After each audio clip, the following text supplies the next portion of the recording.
चीन में हमास। जी हां, इंटरनेशनल खबरों की एक और स्पेशल रिपोर्ट लेकर आपके सामने फिर से हाजिर हूं।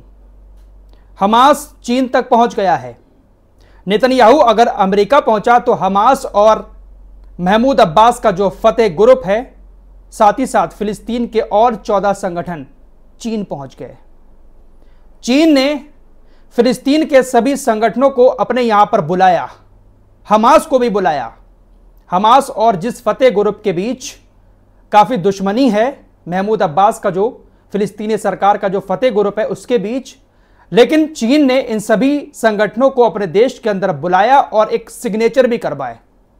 सिग्नेचर इस बात के करवाए गए कि जब गाजा पूरी तरह से आजाद हो जाएगा इजराइल से, तो गाजा पर एक बार फिर से हमास का नियंत्रण होगा, हमास की सरकार होगी।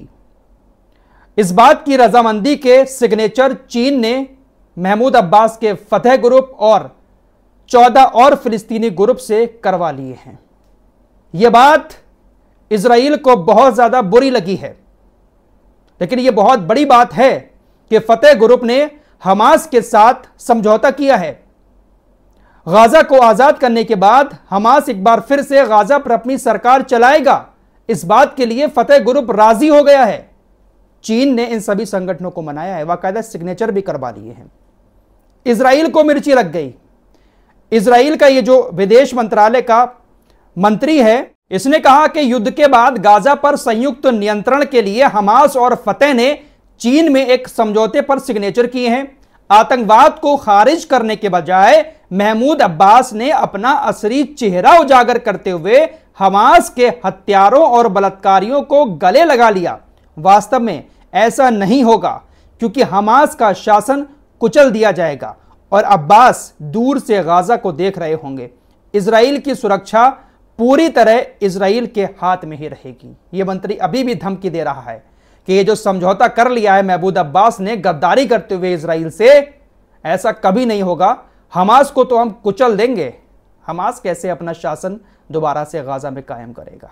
तो बहुत ज्यादा मिर्ची लग चुकी है महमूद अब्बास के फतेह ग्रुप के इस फैसले पर। अब देखते हैं कि महमूद अब्बास को इजराइल किस तरह से सबक सिखाता है। हो सकता है कि फिलिस्तीन के अंदर अपने हमलों को और तेज कर दे इजरायली सेना, वेस्ट बैंक, रामल्ला, यरूशलेम जैसी जगहों पर। देखते हैं कि क्या होता है। फिलहाल एक और बड़ी खबर आ रही है।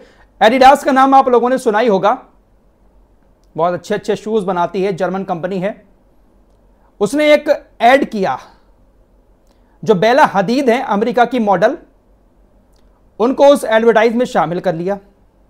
बेला हदीद पक्की फिलिस्तीनी समर्थक हैं, फिलिस्तीन से उनका ताल्लुक है।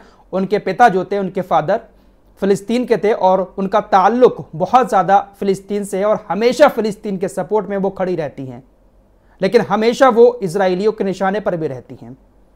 इजराइलियों के निशाने पर रहने के बावजूद भी बेला हदीद ने अपना करियर अच्छे से बनाया और बड़े बड़े ब्रांड उनके साथ कोलैबोरेशन करते हैं। दरअसल एडिडास ने अपना एक शूज जिसका नाम SL72 है, इस शूज को 1972 के ओलंपिक की याद में एक बार फिर से एडवर्टाइज किया गया। 1972 का जब ओलंपिक हुआ था तो उस दौरान बहुत सारे एथलीट ने इस एडिडास के शूज को पहना था। एडिडास ने एक बार फिर से 1972 के ओलंपिक को याद करते हुए बेला हदीद को इस SL72 शू के एडवर्टाइज में शामिल कर लिया।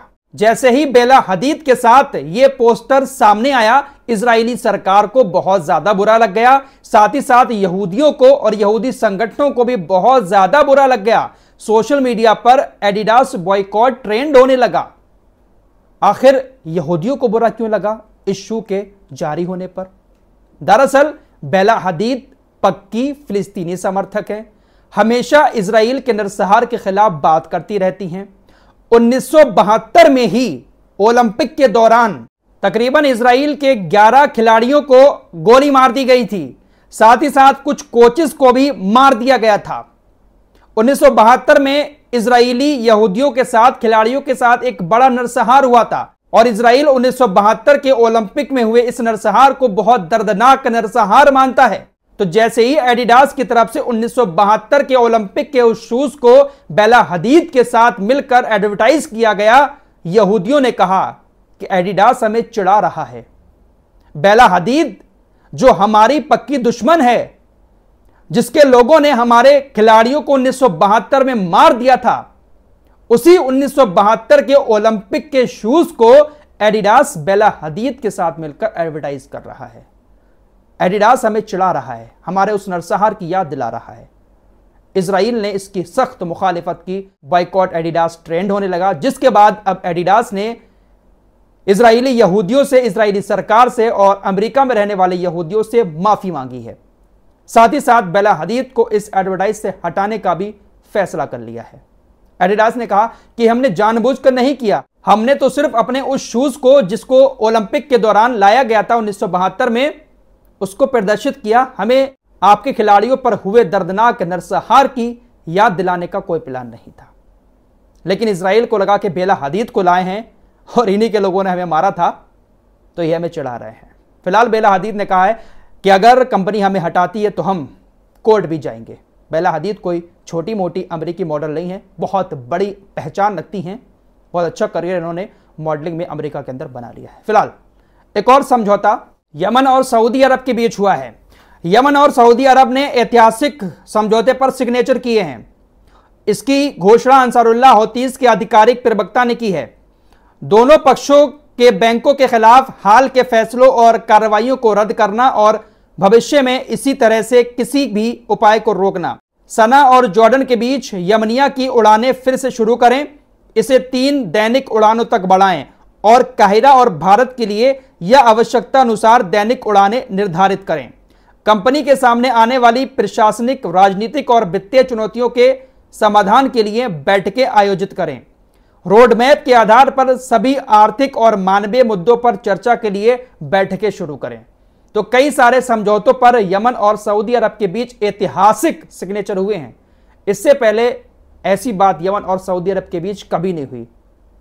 यमन जिस तरह की धमकियां सऊदी अरब को दे रहा है, तो सऊदी अरब शायद हो सकता है इसी डर से यमन को अपने करीब ला रहा हो। बड़ी खबर आ रही है कि ईरान की IRGC ने दक्षिणी ईरानी जल क्षेत्र में तस्करी का ईंधन ले जा रहे तेल टैंकर को जब्त कर लिया है। शुरुआती रिपोर्ट में पता चला है कि IRGC की नौसेना द्वारा ये जो जहाज जब्त किया गया है, ये UAE संचालित जहाज था और इजरायली युद्धपोतों के लिए समुद्री गैस तेल ले जा रहा था। समुद्र में इजराइल के जो युद्धपोत हैं उनके लिए तेल ले जा रहा था, जासूसी कर रहा था। IRGC ने उसको जब्त कर लिया। दोस्तों, अमेरिका, ब्रिटेन, पूरा यूरोप इजराइल के साथ है, लेकिन ये इजरायली यहूदी इन देश के नागरिकों पर भी हमला कर देते हैं। आज खबर आ रही है कनाडा का एक शख्स इजराइल घूमने आया था। कनाडा भी काफी साथ दे रहा है इजराइल का। उसने वहां पर गाजा में इजरायली नरसंहार के खिलाफ प्रदर्शन करना शुरू कर दिया। सामने इजराइल की पुलिस खड़ी हुई थी। उसने जैसे ही प्रदर्शन किया, नारेबाजी की, इजरायली पुलिस वालों ने उसको खत्म कर दिया। लेकिन इस बात पर कनाडा की तरफ से इजराइल से कुछ नहीं कहा जाएगा। अपनों से ज्यादा ये देश इजराइल से प्यार करते हैं। फिलहाल इस रिपोर्ट में इतना ही। कुछ और लेटेस्ट अपडेट के साथ एक बार फिर आपके सामने हाजिर होऊंगा। तब तक के लिए अपना ख्याल रखिएगा। अल्लाह हाफिज।